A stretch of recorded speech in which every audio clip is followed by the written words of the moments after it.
Friends and ఫ్యామిలీతో weekends కి farm house కి వెళ్ళి ఎంజాయ్ చేయాలనుకుంటే వెంటనే డోసే యాప్ ని డౌన్లోడ్ చేసుకుని బుక్ చేసుకోండి. ఓం శ్రీ గురుభ్యో నమ. శ్రీ మహాగణాధిపతయ నమ.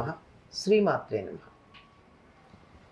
కర్కటే పూర్వఫల్గుణ్యాం తులసీకాననోద్భవాం పాండ్యే విశ్వంభరాం గోదాం వందే శ్రీరంగనాయకీ.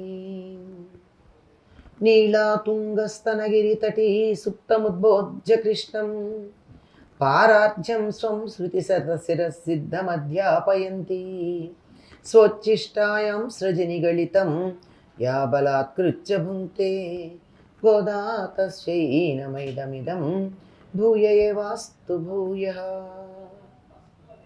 శ్రీ భూనీలా సమేత గోదారంగనాథ స్వామినే నమః. ஏத்தகலங்கள் எதிரி பொங்கி மீதளிப்ப மாத்தாதே பால் சொரியும் வள்ளல் பெரும் பசுக்கள் அத்தப்படைத்தான் மகனே அறிவுராய் ஊத்தமுடையாய் பெரியாய் உலகினில் தொத்தமாய் நின்ற சுடரே துயிலெள்ளாய் மாத்தாரு நக்கு வலித்தலைந்து உன் வாசற்கண் ஆத்தாது வந்து உன்னடி பணியும் அப்போலே போத்தியாம் வந்தோம் పొగళందు ఎలోరెంబావాయ్. గోదాదేవి చెలులతో కలిసి నందగోపుని ఇంటికి చేరి ద్వారపాలకులను, నందుని, యశోదను, బలరాముని, కృష్ణుని మేల్కొల్పింది. ఎక్కడా కృష్ణుడు తన మేలుకొలుపుకు ప్రతిస్పందించి వచ్చి దర్శనమియ్య. అందుకని సుఖనిద్ర చెంది ఉన్నావు, నీలాదేవి గుండెల మీద లేచిరా అని నీలాదేవిని కూడా లేపమని ఆవిడ్ని కూడా ప్రార్థించారు.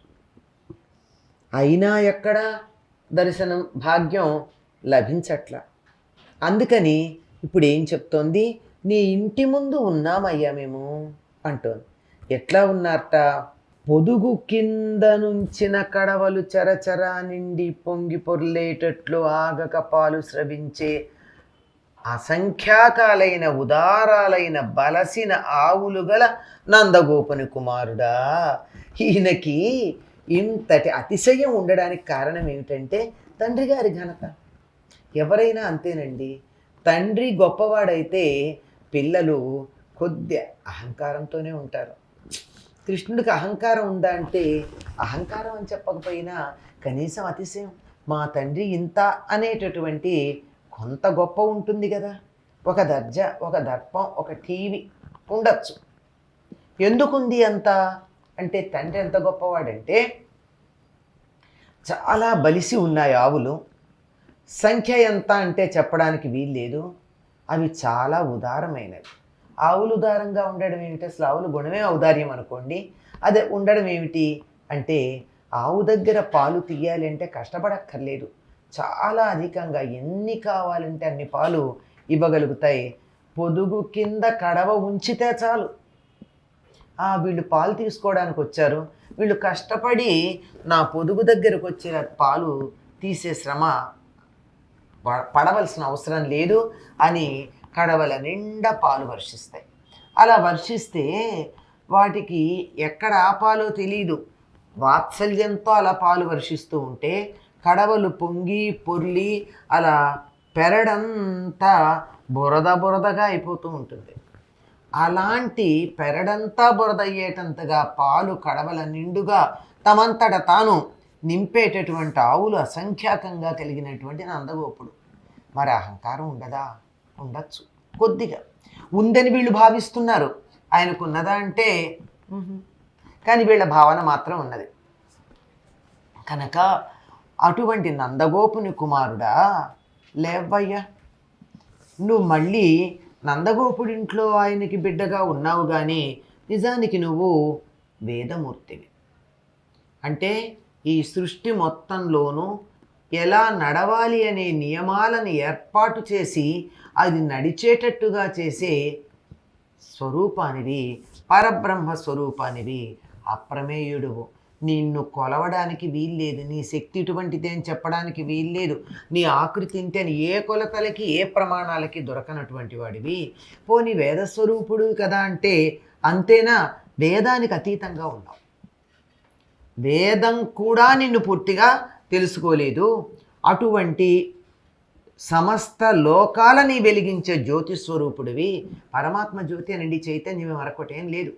దానికి మనం రూపకల్పన చేసుకుని, ఎందుకని ఇంద్రియాల ద్వారా మాత్రమే మనం దేన్నైనా గ్రహించగలం గనక మనం గ్రహించినటువంటి దానిని విగ్రహంగా ఆరాధిస్తూనే ఉన్నాం. విగ్రహం అంటే విశిష్టంగా గ్రహించగలిగింది. మన మీద అనుగ్రహంతో విగ్రహ రూపంలో వచ్చాడు, కానీ నిజానికి పరమాత్ముడు కొలతలకి లొంగడు, రూపానికి లొంగడు, నామానికి లొంగడు, పరమమైనటువంటి జ్యోతిస్వరూపం. అటువంటి జ్యోతిస్వరూపమైనటువంటి నిఖిల జ్యోతి ఆశ్రిత రక్షక. ఈ మాట మాత్రం తప్పనిసరిగా చెప్తారండి కృష్ణుడి గురించి చెప్పేటప్పుడు. తనను ఆశ్రయించినటువంటి వాళ్ళని రక్షించే లక్షణం కలిగినటువంటి వాడు. మేలుకోవయ్యా, నువ్వు మేలుకుంటే కదా మమ్మల్ని నువ్వు ఏలుకోవడానికి వీలయ్యేది. మేము ఎలా ఉన్నాం?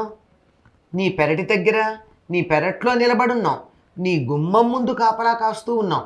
ఎట్లాగంటే నీ శత్రువులందరూ తమకున్నటువంటి బలమంతా కోల్పోయి అసలు ఏ రకంగానూ తమంతా తాముగా ఏమీ చేయలేని పరిస్థితుల్లో నిస్సహాయులై, అంటే బయట నుంచి వచ్చే సహాయం కాదు, వీళ్ళంతటా వీళ్ళే ఏమీ చేయగలిగినటువంటి తమని తామే రక్షించుకోగలిగిన స్థితిలో లేనటువంటి వాళ్ళై ఉన్నటువంటి వాళ్ళు ఎట్లా నీ గుమ్మం దగ్గర పడి ఉంటారో, నీ పాదాలను సేవించుకుంటూ ఉంటారో, మేం కూడా అదే విధంగా నీ పాదాలు సేవించుకోవడానికి, నిన్ను కీర్తించటానికి ఇక్కడికి వచ్చాం. మేము ఊరికే రాలేదు. సరే, పర అన్నది ఇస్తాడు, అదంతా తర్వాత మాట. ఇది ఇక్కడ చెప్పరా మాట. ముందర చెప్పడం అందరి దగ్గర ఏమని చెప్పారు? పర ఇస్తాడు, అందుకోసం వస్తున్నామని చెప్పారు. ఇక్కడికి వచ్చేటప్పటికి నీలాదేవి దగ్గర పర గురించిన ప్రస్తావన లేదు, ఇక్కడ కూడా పర గురించిన ప్రస్తావన లేదు. మేము ఎందుకు వచ్చామంటే నిన్ను కీర్తిస్తాం, నీకు మంగళం పాడతాం, మంగళాశాసనం చేస్తాం. నువ్వు 4 కాలాలు చల్లగా ఉంటే లోకాలు బాగుంటాయి. భక్తులు ముఖ్యంగా ఈ శ్రీ వైష్ణవ సంప్రదాయంలో ఉన్నటువంటి భక్తులందరూ భగవంతుడి మేలు కోరుకుంటాడండి. మనమేమనుకుంటాం? నేను బాగుండాలనుకుంటాం. దేవుడికి ఉందండి, మనం చేసేది ఉంది, ఆయనే సృష్టికర్త కదా, ఆయనే మనకి మేలు కలిగించేవాడు కదా, ఆయనకి మనం మేలు కోరుకోవడం ఏమిటి? కాదు, ఆయన మేలు, ఆయనకి మేలు ఉన్నప్పుడు మాత్రమే, ఆయన బాగున్నప్పుడు మాత్రమే లోకాలను బాగుంచుతాడు. అలాగా ఆయన బాగా లేకపోతే లోకాలని బాగా ఉంచడా? వెంటనే సందేహం వస్తుంది. కాదు, ఆయనే లోకం, లోకమంతా బాగుండాలి అనే మాట అంటే ఎంతో, పరమాత్ముడికి మంగళం పాడుతున్నామంటే కూడా అంతే, అంతకన్నా కాదు. కనుక నీకు మంగళాశాసనం అంటల్లా, నీకు మంగళము పలకడానికి, నిన్ను కీర్తించటానికి, నీకు శుభం కలగాలని కోరుకోవడానికి మేము ఇక్కడికి వచ్చి ఉన్నాం తప్ప నిన్ను ఆశించి వచ్చామని నువ్వు అనుకోనక్కర్లేదు. శత్రువులు ఎందుకున్నారు గుమ్మంలో? మరొక గతి లేకున్నారు. బలంలో నీకు ఓడిపోయారు. నీకు ఓడిపోయారు గనక మరేమీ చెయ్యలేక అక్కడ ఉన్నారు. ఎప్పటికన్నా అవకాశం దొరికితే మా పెత్తనం చూపించుకోవచ్చు అనే ఆశ ఉంటుంది శత్రువులకి, నీ బలానికి లొంగిపోయిన వాళ్ళకి. మేము బలానికి లొంగిపోలా, నీ గుణాలు చూసి మా అంతటి మేమే నీ దగ్గరికి వచ్చాం. వచ్చి నువ్వు ఇంకా బాగుండాలని కోరుకుంటూ ఉంటాం. నీకు మంగళాశాసనాలు చేస్తాం, నీకు మంగళహారతులు ఇస్తాం, నీకు జేజేలు పలుకుతాం, నిన్ను కీర్తిస్తాం. వాళ్ళ గుమ్మం దగ్గర పడి ఉండడం వరకే వాళ్ళకి మాకు పోలిక తప్ప అంతకన్నా మరొకటి కాదు. వాళ్ళనే నువ్వు చూడగలిగినటువంటి వాడివి, మరి మమ్మల్ని చూడవా? మమ్మల్ని దయచూసి నువ్వు మాకు దర్శనమిచ్చినట్టయితే మా వ్రతం పరిసమాప్తం అవుతుంది. మా వ్రతం వల్ల ఏం జరుగుతుంది? లోకానికి మేలు కలుగుతుంది. మా వ్రతం జగద్ధితం కోసమే తప్ప మరి దేనికి కాదు.